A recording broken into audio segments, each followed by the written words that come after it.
Okay, hi everyone. So welcome back. So today we are going to go over how to use the mask tool in Pixlr. So the mask tool is really helpful in which it lets you do some really cool selections and you can add different images into each other. So in this case, what I'm going to do is I have this image of this woman with some sunglasses. And so what I want to do is I want to replace the actual glasses itself. So I have just an image here that I just want to include. So again, I just got all my images from Google. And so first, after you paste it, you want to sort of make it big enough so that it'll cover the whole area that you know that you want it to be in. Okay. So obviously, that's not what I actually want it to look like in the end, right?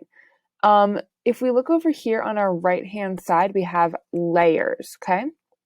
Right now, this earth layer is on top. And now if I want to make it a little easier for myself, I can simply click on it. And you should be able to rename it like that. So I'm going to call this earth, like that. And same with here. I'm going to right click, and I'm going to call this sunglasses. Make it a little easier for myself, okay? So right now the earth is on top of the sunglasses. I can't see anything that I really want to work with. So I'm going to put the earth underneath the sunglasses. So now you're probably thinking, okay, but now, Miss Bossman, we can't see the earth, right?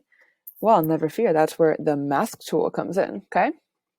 So making sure you're on that top layer, okay, on my sunglasses layer.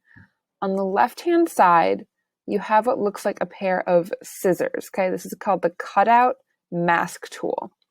So when you click on it, you have a bunch of different tools here, okay? I definitely recommend playing around with it at a different time, but right now what I'm going to do is I'm going to use my draw mask tool, okay? So with my draw mask tool, it looks very similar almost to a paintbrush. Just like brush, you can change the size, you can make it bigger, or you can make it smaller. You can also change the softness or how hard the brush is. So you can make it 0, nice harsh brush, or 100, in which that's very, very soft, okay?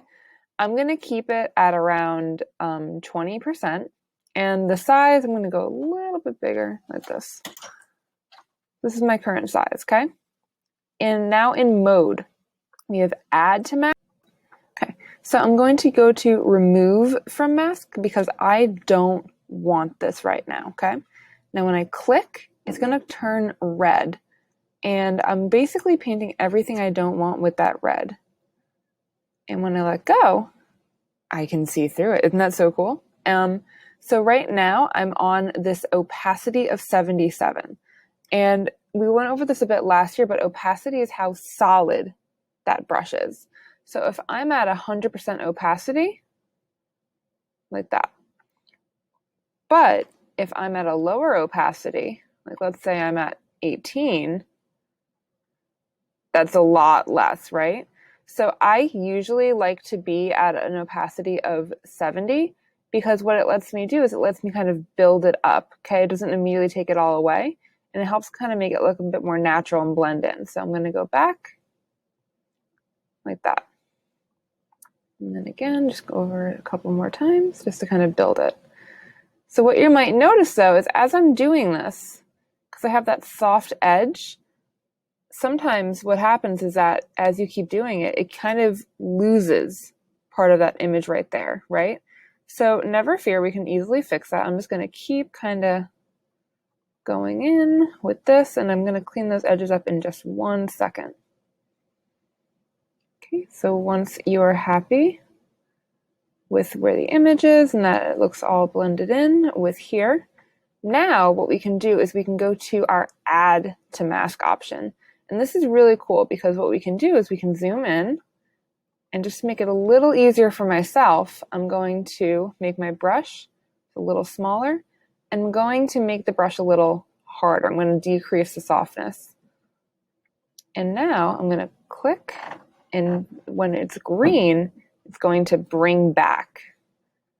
And as you can see, it's sort of bringing back that image to me.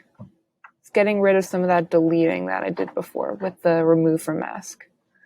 It's going to kind of clean up the edges right there.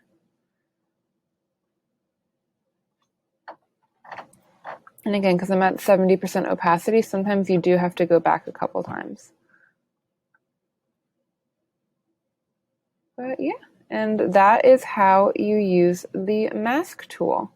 And then when you're all done and ready, all you have to do is go back to File and Save. Make sure you give it a name that you will remember and save it as a JPEG. And I hope that helps, and good luck.